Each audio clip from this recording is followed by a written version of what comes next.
menyampaikan inna zamana qad istadara kahayatihi yauma khalaqallahu samawati wal ard. Sesungguhnya waktu itu telah berputar, berjalan sebagaimana mestinya di saat Allah Subhanahu wa taala menciptakan langit dan bumi.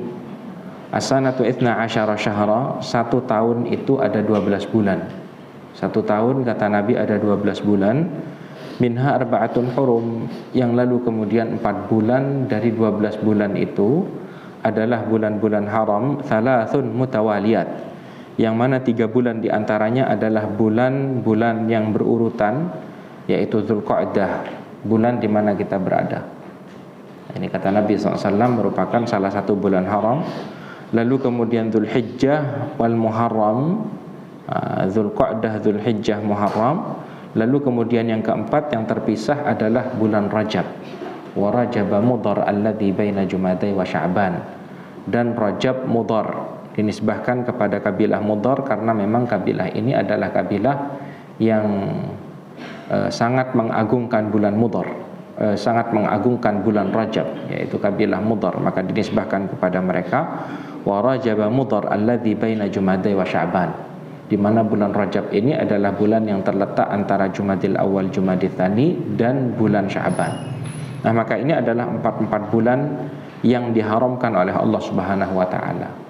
Makna daripada yang diharamkan oleh Allah Subhanahu wa taala adalah Allah Subhanahu wa taala mengharamkan peperangan di dalamnya. Dan peperangan yang dimaksudkan di sini adalah at-talab, yaitu peperangan yang bersifat menyerang, peperangan yang bersifat mengekspansi. Akan tetapi peperangan yang sifatnya ad-daf'u, membela diri, ini diperbolehkan sebagaimana disepakati oleh para ulama. Jadi yang enggak boleh adalah yang bersifat menyerang. Meskipun ahibatil kiram a'azzani wa azzakumullah, tentang larangan berperang di bulan-bulan haram ini diperselisihkan oleh para ulama. Ya, peristiwanya di peristiwa yang sedang kita kaji, kita sampai pada peperangan Hunain, lalu kemudian peperangan Taif. Kan Nabi SAW setelah menaklukkan kota Makkah di bulan Ramadan, Nabi SAW melanjutkan peperangan Hunain, gitu ya. Karena pada saat itu ada kabilah Thaqif dan Hawazin yang masih belum tunduk pada Islam, belum tunduk pada Nabi SAW, maka Nabi mengerahkan 12.000 pasukan. Pada saat itu 10.000 dari kota Madinah yang telah dibawa oleh Nabi SAW untuk menaklukkan kota Makkah. Lalu kemudian 2.000-nya adalah dari masyarakat Makkah yang baru memeluk agama Islam, sehingga terjadi peperangan Hunain seperti yang telah kita kisahkan.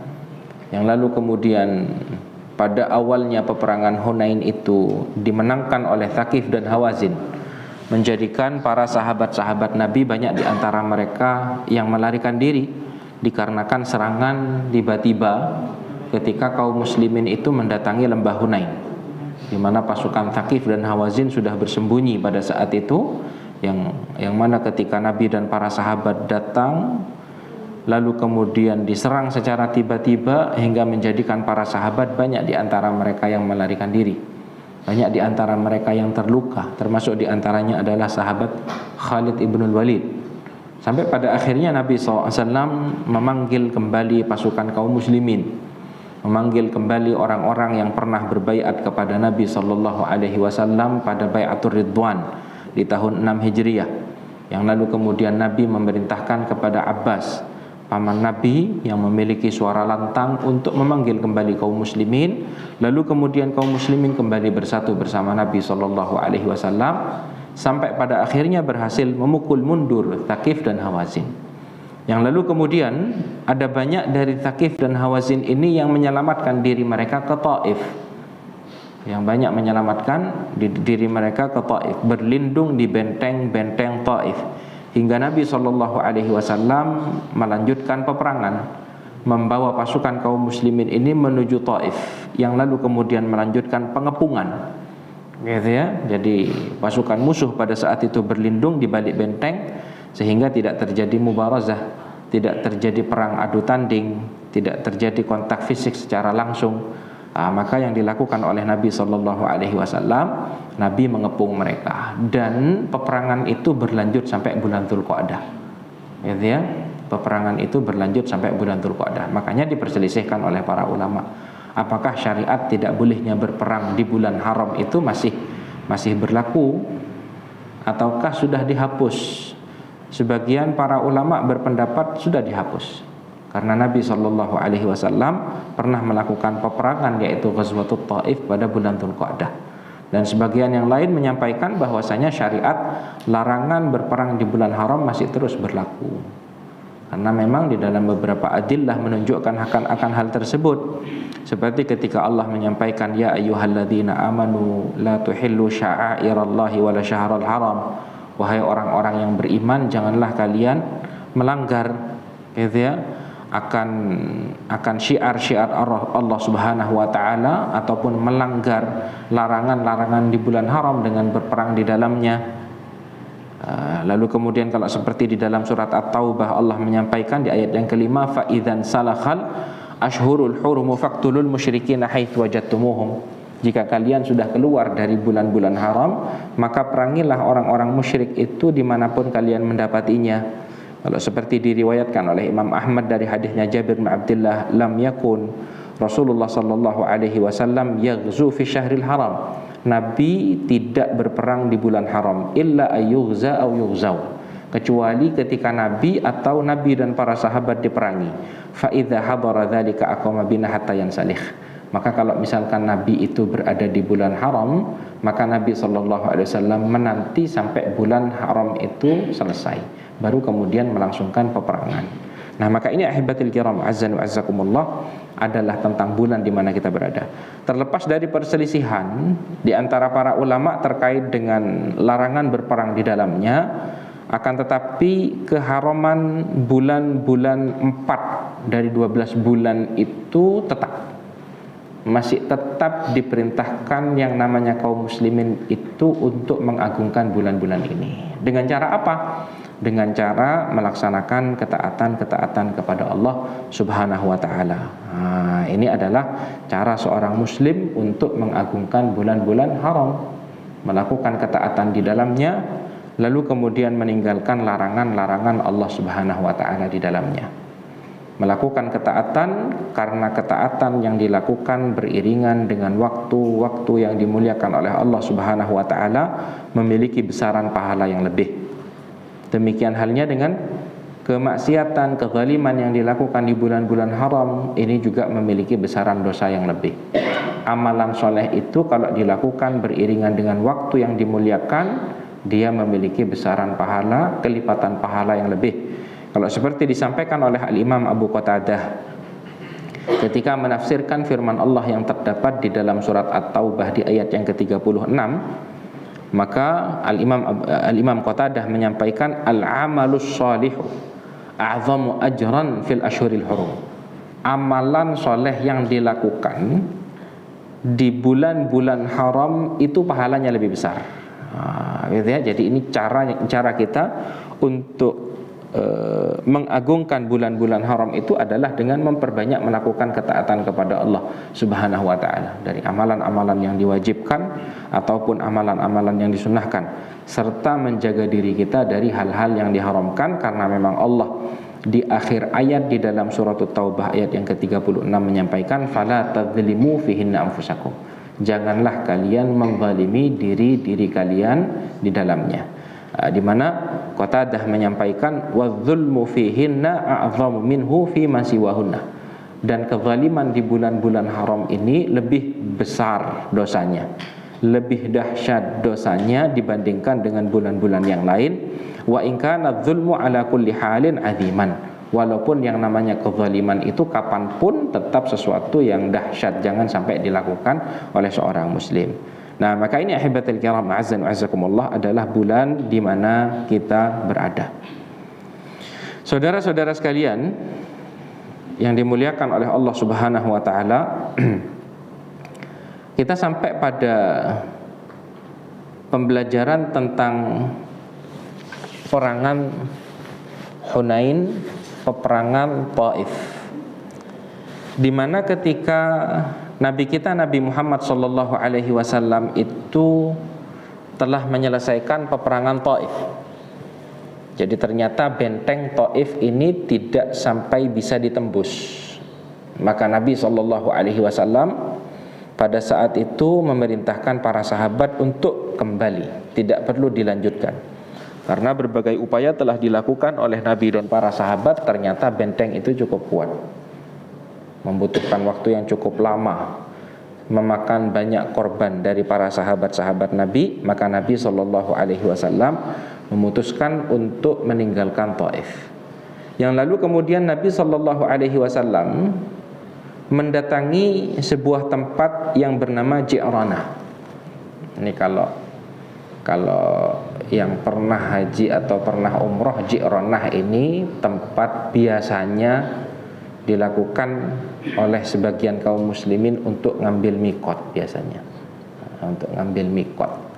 Nah, maka di tempat Ji'ranah inilah Nabi SAW datang pada saat itu malam Kamis di hari yang ke-6 di bulan Dzulqa'dah, di hari yang ke-6 di bulan Dzulqa'dah.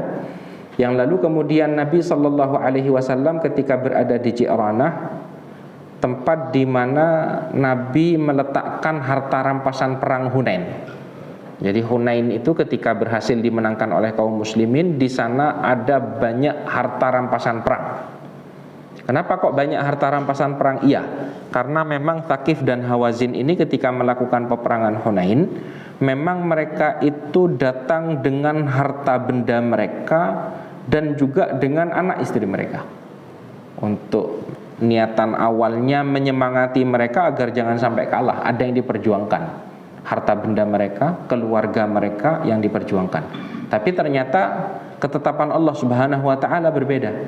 Ketetapan Allah Subhanahu wa taala kemenangan dimiliki oleh kaum muslimin, sehingga harta benda milik Thaqif dan Hawazin tersebut, ahibatul kiram, itu berhasil menjadi rampasan perangnya kaum muslimin. Nah, maka pada saat itu Nabi SAW setelah berada di Ji'ranah, Nabi tidak langsung membagikan harta rampasan perang. Dibiarkan oleh Nabi SAW, ditunggu selama 13 hari 13 malam. Tidak dibagi-bagi oleh Nabi SAW. Dan ini diantara kewenangan pemimpin kaum muslimin untuk membagikan harta rampasan perang. Boleh langsung selepas yang namanya peperangan itu usai, dan boleh untuk diakhirkan. Boleh untuk diakhirkan. Di mana Nabi SAW di sini tidak langsung membagikan harta rampasan perang, namun ditunggu hampir 2 pekan, ditunggu oleh Nabi SAW. Apa maksud dan tujuan Nabi SAW tidak langsung membagikan harta rampasan perang di sini? Maksud dan tujuannya, kalau ada utusan Hawazin, ada utusan Thaqif yang datang kepada Nabi SAW, datang dalam keadaan memeluk agama Islam, nah maka Nabi akan mengembalikan semua harta rampasan perang ini. Karena bagi Nabi SAW, harta ini bukan tujuan utama, akan tetapi bagaimana menyebarkan dakwah Islam ini, bagaimana menjadikan umat manusia ini mengesahkan Allah Subhanahu wa taala. Maka ditunggu sama Nabi SAW kalau ada utusan dari musuh, ya, karena mereka ya masih orang-orang yang memiliki kedekatan kekerabatan dengan orang-orang Quraisy, ahibatul kiram, azan azakumullah. Maka ditunggu oleh Nabi SAW sampai ketika Nabi telah menunggu selama 13 hari 13 malam, tidak ada seorang pun yang datang menemui Nabi SAW. Maka Nabi SAW pun membagikan harta rampasan perang, dari harta benda ataupun tawanan-tawanan perang. Karena kalau di dalam Islam itu kan para wanita dan anak-anak yang ditawan itu secara otomatis menjadi abid, menjadi budak. Ya, secara otomatis menjadi budak. Prosesnya dari kekufuran terjadi peperangan, maka para wanita dan anak-anak yang menjadi tawanan perang akan secara otomatis menjadi tawanan perang. Tidak boleh di dalam Islam tentara-tentara kaum muslimin membunuh para wanita dan anak-anak. Ini tidak diperbolehkan memang oleh Nabi SAW. Dan mereka akan menjadi tawanan-tawanan perang yang diharapkan di kemudian hari mereka memeluk agama Islam, Diharapkan majikan-majikan yang memiliki hamba sahaya tersebut memerdekakan hamba sahaya yang mereka miliki, dan itu keadaan yang jauh lebih baik dibandingkan dengan keadaan mereka menjadi seorang yang musyrik, seseorang yang kufur kepada Allah Subhanahu wa taala. Ma'asyiral muslimin rahimani wa rahimakumullah. Maka Nabi sallallahu alaihi wasallam di dalam membagikan harta rampasan perang, Nabi terlebih dahulu memberikan harta rampasan perang kepada para pemuka-pemuka masyarakat Arab. Ini yang terlebih dahulu diberikan oleh Nabi sallallahu alaihi wasallam. Maka pada saat itu Nabi sallallahu alaihi wasallam memberi Abu Sufyan ibnu Harb. Abu Sufyan ibnu Harb ini yang mertuanya Nabi sallallahu alaihi wasallam, bapak daripada Ummu Habibah radhiyallahu taala anha yang dinikahi oleh Nabi sallallahu alaihi wasallam ketika Ummu Habibah berada di Habasyah, gitu ya. Dan Abu Sufyan adalah musuh bebuyutan Nabi. Abu Sufyan ini kita kenal bagaimana beliau ini memimpin pasukan kaum musyrikun Makkah di dalam memerangi Islam dan kaum muslimin. Dimulai dari Uhud, Khandaq. Ini yang memimpin peperangan-peperangan tersebut adalah Abu Sufyan ibnu Harb. Dan sebelum terjadinya Fathu Makkah, orang ini sudah memeluk agama Islam.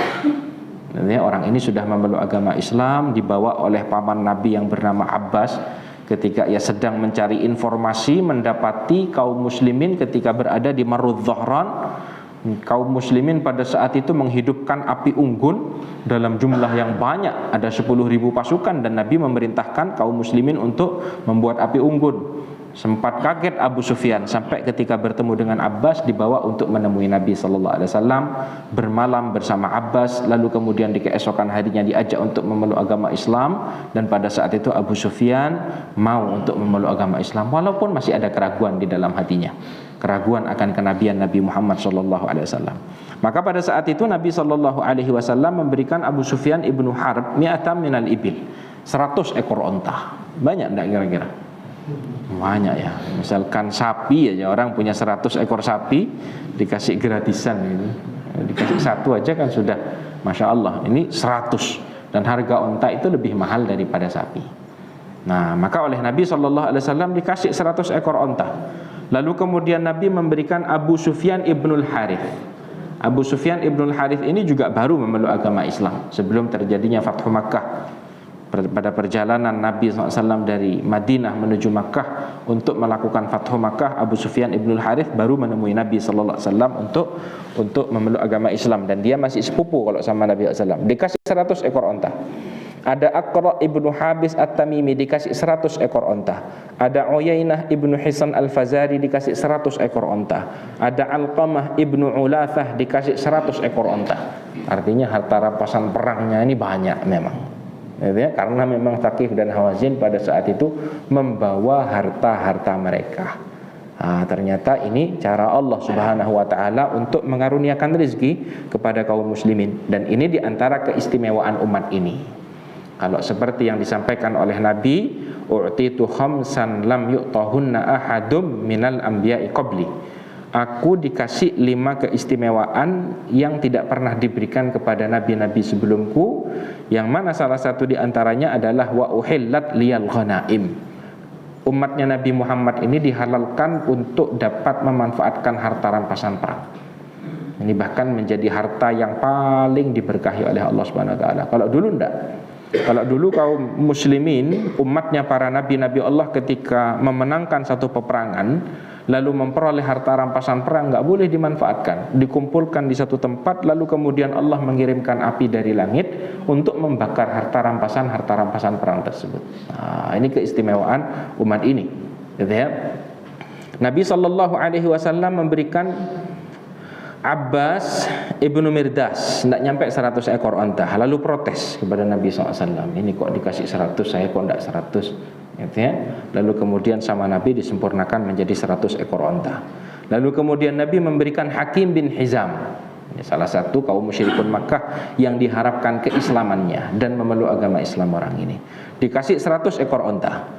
Gak puas dia, minta lagi kepada Nabi SAW, dikasih lagi 100 ekor unta oleh Nabi SAW. Minta lagi kepada Nabi SAW, dikasih lagi sama Nabi SAW. Yang lalu kemudian Nabi SAW setelah itu menegur Hakim bin Hizam. Seraya Nabi menyampaikan, ya Hakim, wahai Hakim, kata Nabi, inna hadzal mal khadirun hilbun atau khadirun hulbun. Wahai Hakim, sesungguhnya harta ini adalah sesuatu yang hijau dan manis. Hijau artinya indah dipandang, manis kalau dirasakan dia manis rasanya. Ini katanya Nabi SAW ketika mensifati akan dunia ini. Memang dunia ini indah dipandang, hijau. Lalu kemudian kalau dirasakan manis.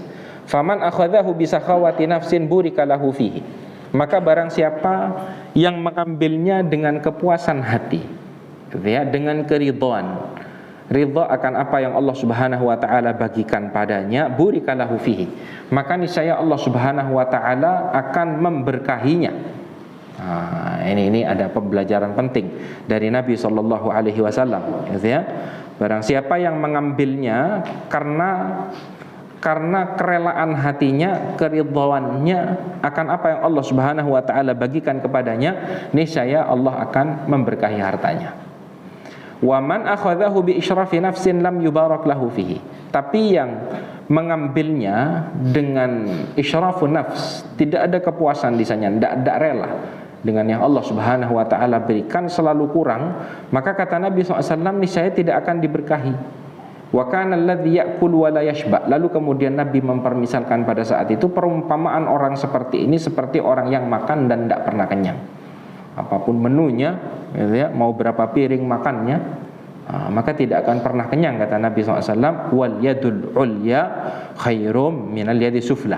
Dan tangan yang berada di atas itu, yang memberi, itu lebih baik dibandingkan dengan tangan yang menerima. Ternyata Hakim ketika mendengar nasihat Nabi SAW itu langsung masuk. Setelah sebelumnya Nabi SAW memenuhi hajatnya, memenuhi keinginannya Hakim bin Hizam, dikasih 100 ekor onta, minta lagi ditambah lagi oleh Nabi, minta lagi ditambah oleh Nabi, baru dikasih nasihat sama Nabi SAW. Untuk seorang muslim itu qanaah, rela, ridha akan apa yang Allah Subhanahu wa taala bagikan kepadanya. Seperti kalau yang pernah diriwayatkan, di mana Nabi SAW di dalam hadis yang lain menyampaikan dengan sanad yang sahih, innallaha yabtali ibadahu bima a'tah. Allah itu memang menguji hamba-hambanya dengan apa yang Allah bagikan kepada mereka. Faman radhiya bima qassamallahu lahu yubariku lahu fih. Barang siapa yang rela, ikhlas, puas, qanaah menerima akan apa yang Allah Subhanahu wa taala bagikan kepadanya, niscaya Allah akan memberkahi pemberiannya. Wa man lam yarda. Tapi kalau misalkan orang itu tidak ridha, kata Nabi SAW, lam yubariklah, maka niscaya Allah Subhanahu wa taala tidak memberkahinya. Maka lalu kemudian Hakim pada saat itu menyampaikan kepada Nabi, faqultu ya Rasulullah, ya Rasulullah, katanya Hakim, walladzi ba'atsaka bil haq, demi Allah yang telah mengutusmu dengan kebenaran, la arza'u ahadam ba'daka syai'an hatta ufariqad dunya. Ya, demi Allah, aku tidak akan pernah meminta kepada orang lain, aku tidak akan pernah mengurangi harta yang dimiliki oleh orang lain setelah sepeninggalanmu. Tidak akan pernah minta apapun dari orang lain sampai aku kelak meninggal dunia, katanya Hakim bin Hizam. Ternyata nasihat itu menjadikan Hakim bin Hizam ini menjadi salah satu sahabat Nabi yang afifnya tingkat tinggi, yang akhlak iffahnya, menjaga kehormatan dirinya, enggan untuk meminta dari pemberian orang lain, itu sangat-sangat luar biasa. Makanya di sepeninggalan Nabi SAW, Hakim bin Hizam ini ketika pernah Abu Bakar As-Siddiq hendak memberikan satu pemberian kepada Hakim bin Hizam, beliau itu enggan untuk menerima pemberian dari Abu Bakar. Padahal kalau dikasih ya tidak ada masalah, selama tidak sampai meminta, selama tidak sampai meminta. Akan tetapi Hakim bin Hizam melakukan sesuatu yang lebih. Dikasih pemberian oleh Abu Bakar As-Siddiq, ia menolak untuk menerimanya.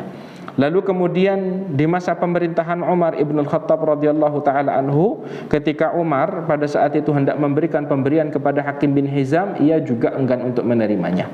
Yang lalu kemudian Umar menyampaikan, inni ushidukum ma'syaral muslimin, aku bersaksi pada kalian wahai segenap kaum muslimin, anni a'ridu alaihi haqqahu min hadzal fai', sesungguhnya aku menawarkan kepada Hakim bin Hizam dari harta rampasan perang ini untuk diberikan haknya. Haknya Hakim bin Hizam. Faya'ba ya'khudhahu, akan tetapi dia enggan. Ia menolak pemberian tersebut. Falam yarza' hakimun ahadan minan nasi syai'an ba'da Rasulillah sallallahu alaihi wasallam hatta tufi. Maka yang namanya Hakim bin Hizam ini tidak lagi pernah minta-minta kepada orang lain setelah Nabi sallallahu alaihi wasallam sampai yang namanya Hakim bin Hizam ini meninggal dunia. Nah, maka ahibatil kiram a'azzani wa a'azzakumullah, kalau seperti yang disampaikan oleh Al-Hafidz Ibnu Hajar ketika Hakim bin Hizam ini menolak pemberian, gitu ya, menolak pemberian setelah ia melakukannya pada Nabi sallallahu alaihi wasallam, ia mengkhawatirkan dirinya kalau dia terbiasa. Kalau dia terbiasa merasa nyaman dari yang namanya menerima pemberian dari orang lain, maka ia menjaga dirinya akan hal tersebut. Ia menjaga dirinya akan hal tersebut.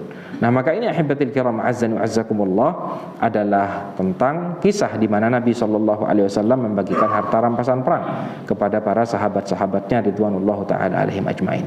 Lalu kemudian Nabi membagikan harta rampasan perang yang lain kepada para sahabat-sahabat Nabi yang lain, seperti Sofwan ibnu Umayyah. Kalau Sofwan ibnu Umayyah ini adalah orang yang meminjamkan persenjataan kepada Nabi untuk digunakan oleh kaum muslimin pada peperangan Hunain. Dia adalah salah satu tokoh kaum musyrikin Makkah yang memiliki banyak harta. Di antaranya adalah persenjataan perang yang oleh Nabi dipinjam. Persenjataan itu untuk digunakan oleh sebagian kaum muslimin. Pada saat itu Sofwan ibnu Umayyah masih belum memeluk agama Islam, masih musyrik orang ini. Akan tetapi oleh Nabi sallallahu alaihi wasallam dikasih 100 ekor onta, lalu kemudian ditambah lagi 100, lalu kemudian ditambah lagi 100. Dikasih 300 ekor onta oleh Nabi sallallahu alaihi wasallam. Di sini ada pembelajaran tentang bagaimana Nabi sallallahu alaihi wasallam itu sangat mementingkan yang namanya ta'liful qulub, menjinakkan hati-hati umat manusia ini untuk kokoh di dalam berislam. Makanya kita tahu kalau di dalam harta zakat saja, di dalam 8 golongan orang yang berhak menerima zakat, ada salah satu di antara mereka wal muallafati qulubuhum, gitu ya. Jadi di antara yang berhak menerima zakat itu adalah mereka yang diharapkan hatinya itu lembut. Kalau misalkan mereka belum memeluk agama Islam, agar mereka mau memeluk agama Islam. Kalau misalkan dia baru memeluk agama Islam, dikasih dari harta zakat agar semakin kokoh di dalam memeluk agama Islam, walaupun mereka orang kaya. Nah, ini memang sudah aturan Allah. Maka demikian halnya dengan Nabi sallallahu alaihi wasallam. Nabi sallallahu alaihi wasallam ini untuk menjinakkan hati-hati mereka, melunakkan hati-hati mereka, Nabi menggunakan harta, gitu ya. Jadi Nabi sallallahu alaihi wasallam memberikan kepada Sofwan ibnu Umayyah itu 300 ekor onta, 100 ditambah 100 lalu kemudian ditambah 100. Ini sebagaimana diriwayatkan oleh Imam Muslim. Sampai pada saat itu Sofwan menyampaikan, a'tani Rasulullah sallallahu alaihi wasallam yauma Hunainin wa innahu la abghadun nasi ilayya fama zala yu'tini hatta sara wa innahu ahabbun nasi ilayya. Katanya Sofwan, pada peperangan Hunain Rasulullah itu memberikan aku harta. Awalnya Rasulullah itu adalah orang yang paling aku benci, ya. Lalu kemudian Rasulullah terus memberikan pemberian itu kepadaku sampai Rasulullah itu menjadi orang yang paling aku cintai. Nah, begitu ya. Ini harta ini memang diantara wasilah. Dan kalau kata Nabi sallallahu alaihi wasallam di dalam hadis yang lain, tahadu tahabu. Artinya saringlah kalian memberikan hadiah, maka niscaya kalian akan saling mencintai, kata Nabi sallallahu alaihi wasallam. Nah, maka ahibatil kiram a'azzani wa azzakumullah, lalu Nabi memberikan kepada Harith ibnu Hisham 100 ekor onta. Suhail ibnu Amr ini adalah orang yang bernegosiasi dengan Nabi kalau pada peristiwa perjanjian damai Hudaybiyah, yang awalnya keras kepala dia. Ketika perjanjian damai Hudaybiyah 2 tahun sebelum peristiwa ini, ketika sama-sama merumuskan perjanjian damai Hudaybiyah, Nabi menyampaikan uktub bismillahirrahmanirrahim. Suhail bin Amr pada saat itu menolak. Amar Rahman falam na'rifuh. Kalau Ar-Rahman kita tidak kenal siapa Ar-Rahman, tidak kenal dengan nama Allah Ar-Rahman, tidak kenal. Maka Nabi SAW mengalah pada saat itu. Uktub bismillah, uktub bismika Allahumma. Ya, tulislah dengan menyebut nama Allah. Dah pakai Allah saja, karena kalau nama Allah itu yang dikenal oleh masyarakat Makkah. Lalu kemudian ketika Nabi SAW perintahkan pada saat itu kepada Ali, uktub hadza ma qadha Muhammadun Rasulullah sallallahu alaihi wasallam Suhail bin Amr. Ini adalah keputusan yang disepakati oleh Nabi sallallahu alaihi wasallam terhadap Suhail, oleh Nabi Muhammad Rasulullah terhadap Suhail bin Amr. Nolak lagi dia, ya. Dirubah saja, jangan pakai Rasulullah, jangan pakai utusan Allah. Ya, kami ragu apakah kamu benar utusan Allah, wahai Nabi Muhammad. Kalau kau benar-benar utusan Allah, tidak akan ada peperangan ini. Nah, karena mereka ragu akan kenabian Nabi Muhammad, maka terjadi peperangan, penolakan dan seterusnya, kata Suhail bin Amr. Maka lalu kemudian Nabi pada saat itu menyampaikan kepada Suhail, sesungguhnya aku adalah benar-benar utusan Allah, walaupun kalian itu tidak mengakui akan hal tersebut. Lalu kemudian Nabi perintahkan kepada Ali bin Abi Thalib, Ali dihapus. Ya, cukup pakai Muhammad ibnu Abdullah. Ini yang dikenal oleh masyarakat Makkah. Ali tidak mau, tidak terima Ali, tidak mau dihapus sama Ali. Lalu kemudian kata Nabi SAW, sudah kasih catatan itu kepadaku, kata Nabi SAW. Lalu Nabi yang menghapusnya secara langsung. Lalu kemudian Nabi menyampaikan kepada Ali bin Abi Thalib pada saat itu, satu saat nanti kamu akan mengalami permasalahan serupa, wahai Ali, katanya Nabi SAW. Karena di masa pemerintahannya Ali nanti di kemudian hari ada masalah-masalah besar yang harus dipimpin, yang harus diselesaikan oleh sahabat Ali bin Abi Thalib. Maka Suhail bin Amr ini dikasih 100 ekor onta. Ada Huwaitib ibn Abdul Uzza dikasih 100 ekor onta. Lalu kemudian yang lain dikasih 50 ekor onta, 50 ekor onta. Ada yang dikasih 40 ekor onta. Sampai tersebar di tengah-tengah umat manusia bahwasanya Nabi Muhammad SAW itu memberikan pemberian seperti orang yang tidak takut akan kemiskinan. Maka orang-orang Arab Badui itu berdatangan kepada Nabi SAW, minta harta kepada Nabi, maka diberikan oleh Nabi SAW. Sampai Nabi SAW itu terdesak pada salah satu pohon samurah, ya. Pada salah satu pohon, sampai ridaknya Nabi, pakaian atasnya Nabi SAW kecantol pada salah satu dahan di pohon tersebut. Yang lalu kemudian Nabi menyampaikan, a'atuni ridai, tolong ambilkan pakaianku ini karena kecantol, katanya Nabi SAW. Yang lalu kemudian Nabi pada saat itu, ahibatul kiram, dalam riwayatnya Bukhari, falau kana adadu hadhihi al-'idhah na'ama, kalau saja ranting-ranting pohon ini adalah hewan-hewan ternak, kata Nabi, laqasamtuhu bainakum, maka niscaya aku akan bagikan semuanya kepada kalian, thumma la tajiduni bakhila, kemudian kalian tidak akan pernah mendapatiku sebagai seseorang yang kikir, wala kadzuban wala jabana, dan bukan seorang yang pendusta, bukan seorang yang penakut, kata Nabi. Di sini ada pembelajaran tentang kedermawanan Nabi kita, Nabi Muhammad SAW. Ada pembelajaran tentang kesabaran Nabi Muhammad di dalam menyikapi orang-orang Arab Badui. Orang-orang Arab Badui ini memang orang-orang yang tidak terbiasa dengan hadarah, tidak terbiasa dengan adab, sopan santun. Mereka orang yang berperangai kasar, yang tidak terbiasa dengan adab dan sopan santun. Sampai ahibatil kiram, azzani wa azzakumullah, di antara yang dilakukan oleh orang-orang Arab Badui, ya, kepada Nabi SAW, ini kalau dalam riwayatnya Al-Imam Al-Bukhari, pada saat itu dalam hadisnya Abu Musa Al-Ash'ari, ketika Nabi SAW berada di Ji'ranah, orang Arab Badui itu menyampaikan kepada Nabi, ala tunjizli ma wa'adtani, wahai Rasulullah, tidakkah engkau menunaikan apa yang engkau janjikan kepadaku? Kok enggak dibagi-bagi ini harta rampasan perang? Kok aku belum dikasih sampai sekarang? Ya. Maka kata Nabi SAW, abshir. Abshir ini adalah ucapan baik, tak kasih, gitu kata Nabi SAW, gitu ya. Iya, aku akan memberikan kepadamu. Lalu kemudian apa kata orang Arab Badui tadi? Orang itu menyampaikan, qad aktsarta alayya min abshir. Ya Rasulullah, kamu kebanyakan ngomong abshir kamu. Kok janji-janji aja, enggak dikasih-kasih aku, katanya orang Arab Badui itu kepada Nabi SAW. Maka pada saat itu Nabi SAW sampai marah, ya, akan tetapi Nabi meredam amarahnya. Lalu kemudian mendatangi Abu Musa Al-Ash'ari, mendatangi Bilal, dalam keadaan marah, yang lalu kemudian kata Nabi SAW, raddal bushra faqbala antuma, gitu ya. Orang ini menolak ucapanku, kata Nabi SAW. Sudah tak kasih tahu, iya akan aku berikan, tapi enggak terima orang itu, kata Nabi SAW. Lalu kemudian Nabi SAW pada saat itu hendak menunjukkan kepada orang Arab Badui tadi tentang kedudukan Nabi. Maka pada saat itu Nabi minta tolong kepada Abu Musa dengan Bilal untuk diambilkan timba yang berisikan air. Lalu kemudian Nabi SAW berwudu, membasuh wajah beliau, lalu kemudian Nabi berkumur, lalu kemudian Nabi SAW menyampaikan kepada Abu Musa dengan Bilal bin Rabah, isyrabah minhu, coba kalian berdua silahkan minum dari sisa air yang digunakan oleh Nabi SAW, yang sudah digunakan untuk membasuh wajah dan berkumurnya Nabi SAW. Jadi kedudukan Nabi setinggi ini, untuk menjelaskan kepada orang Arab Badui itu. Jadi jangan berperilaku seperti itu kepada Nabi.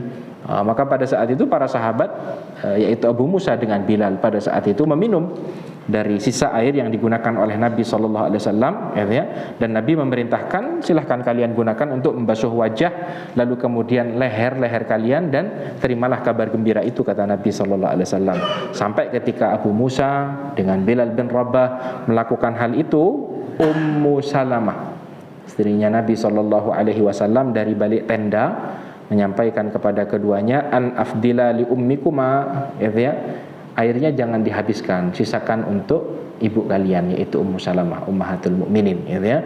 Yang lalu kemudian setelah itu, ahibatil kiram azan wa azakumullah, disisakan sisa air yang digunakan oleh Nabi SAW. Ini menunjukkan karena memang Nabi Allah Subhanahu wa taala diberkahi oleh Allah Subhanahu wa taala, diberkahi oleh Allah Subhanahu wa taala. Ma'asyiral muslimin rahimani wa rahimakumullah. Nah, maka ini adalah tentang bagaimana Nabi kita, Nabi Muhammad SAW, membagikan harta rampasan perang pada peperangan Hunain, ya. Termasuk diantaranya ada orang Arab Badui yang minta kepada Nabi SAW.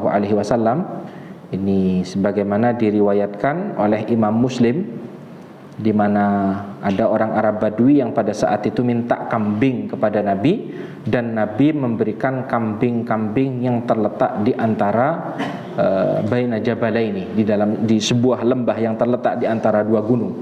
Nabi perintahkan silahkan ambil semua, kata Nabi SAW. Jadi diperintahkan untuk diambil semua, sampai pada akhirnya orang itu kembali kepada kaumnya dan mengajak kaumnya untuk memeluk agama Islam. Ya qaum aslimu fa wallahi inna Muhammadan yu'ti ata'an man la yakhaful faqr. Wahai kaumku, ayo memeluk agama Islam, demi Allah sesungguhnya Nabi Muhammad memberikan pemberian seperti orang yang tidak pernah takut miskin. Ini katanya orang Arab Badui tersebut. Makanya kalau katanya Anas ibnu Malik, orang ini awalnya datang menemui Nabi menginginkan dunia, sampai ketika Nabi memberikan harta tersebut yang dia inginkan, maka Islam menjadi agama yang paling ia cintai, melebihi dunia yang ia peroleh. Ini ahibatul kiram azan wa azakumullah, tentang kisah-kisah bagaimana Nabi SAW membagikan harta rampasan perang pada saat itu. Sampai pada akhirnya orang-orang Hawazin pun datang, tapi sudah terlambat, ya. Orang-orang Hawazin datang menemui Nabi Sallallahu Alaihi Wasallam setelah harta rampasan perang itu dibagikan oleh Nabi Sallallahu Alaihi Wasallam. Gitu ya. Ini insya Allah akan kita sampaikan di kesempatan berikutnya, gitu ya. Jadi intinya, kesimpulannya itu mereka datang, tapi harta rampasan perang sudah dibagi. Nabi sudah membagikan harta, termasuk juga tawanan perang. Tawanan perang ini ya adalah istri dan anak-anak orang-orang Hawazin, gitu ya, yang sudah menjadi budak pada saat itu, yang sudah dibagikan oleh Nabi Sallallahu Alaihi Wasallam. Yang lalu kemudian setelah itu, ahibatil kiram, orang-orang Hawazin itu minta agar dikembalikan apa yang sudah dibagikan oleh Nabi Sallallahu Alaihi Wasallam, dan Nabi menyampaikan, aku sudah cukup lama menunggu, akan tetapi kalian tidak kunjung datang. Aku berharap kalian itu datang sebelum harta rampasan perang itu dibagikan, gitu ya. Yang lalu kemudian setelah itu, ahibatil kiram azan wa azakumullah, Rasulullah Sallallahu Alaihi Wasallam menyampaikan, ma'i man tarawna, wa ahabbul hadithi ilayya asdaquh fakhtaru ihda ta'ifataini. Karena Hawazin ini minta kepada Nabi agar dikembalikan harta-harta mereka dan keluarga mereka, maka Nabi SAW memilih, memberikan pilihan kepada mereka, immas sabi wa immal mal. Ya, sudah, pilih salah satu. Kalian mau ngambil kembali harta yang kalian miliki, yang sudah aku bagikan kepada para sahabat, atau kalian akan mengambil kembali keluarga kalian. Ini pilihannya dari Nabi SAW. Waqad kuntu sta'naitu bikum, karena aku sudah menunggu kalian 13 hari ditunggu oleh Nabi SAW. Yang lalu kemudian setelah itu ahibatil kiram azzan wa azzakumullah, orang-orang Hawazin pun memilih keluarga mereka. Gitu ya, hartanya ya sudah diikhlaskan, sudah kadung dibagikan oleh Nabi SAW, tidak mungkin diambil lagi. Gitu ya. Yang lalu kemudian setelah itu Nabi menyampaikan amma maka nali wali bani Abdul Muttalib fahuwa lakum. Gitu ya. Fa idza shallaitu dzuhra faqulu inna nastashfi'u bi Rasulillahi sallam 'alal mu'minin wa bil mu'minina 'ala Rasulillah sallam fi nisa'ina wa abna'ina. Gitu ya. Lalu kemudian Rasulullah menyampaikan, kalau yang menjadi jatahku, yang menjadi jatahnya Bani Abdul Muttalib, semuanya milik kalian. Tidak mau ngambil Nabi SAW dan dari keluarga Nabi.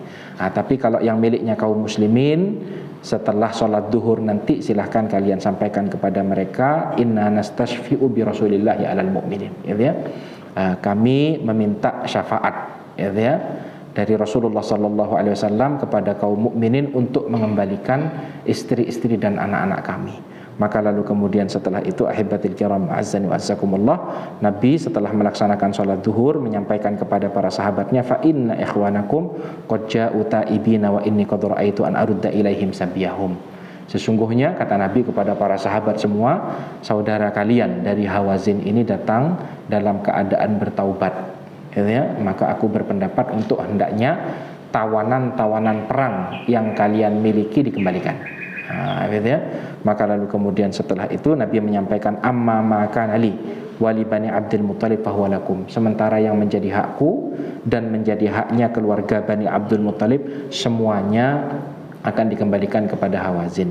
Maka lalu kemudian setelah itu ahibatil kiram azzani wa azzakumullah, orang-orang muhajirun menyampaikan kepada Nabi, maka nalana fahuwa li Rasulillah, yang menjadi hak kami menjadi haknya Rasulullah sallallahu alaihi wasallam. Lalu Uyainah ibnu Hisan menyampaikan amma maka ali wali bani Fazarah fala. Gitu ya. Uyainah bin Hisan menyampaikan, kalau milikku sama miliknya Bani Fazarah ya ndak, gitu ya. Ya sudah kami miliki. Gitu ya. Yang lalu kemudian setelah itu ahibatil kiram, Aqra ibnu Habis juga menyampaikan ana wa banu Tamim la. Kalau katanya Habis, Aqra ibnu Habis, kalau milikku dan juga miliknya Banu Tamim tidak akan aku berikan. Akan tetapi ahibatil kiram azan azakumullah, setelah itu para sahabat itu mengembalikan tawanan-tawanan perang kepada orang-orang Hawazin. Nah, maka ini adalah akhir daripada bagaimana Nabi SAW membagikan harta rampasan perang. Insya Allah kita akan lanjutkan materi tentang bagaimana kelanjutan kisah setelah Nabi SAW menyelesaikan peperangan Hunain dan peperangan Taif. Kita akan sampaikan kelanjutannya di kesempatan berikutnya. Kita cukupkan perjumpaan kita dengan doa akhir majlis. Subhanaka Allahumma rabbana wa bihamdika asyhadu an la ilaha illa anta astaghfiruka wa atubu ilaik. Wassalamualaikum warahmatullahi wabarakatuh.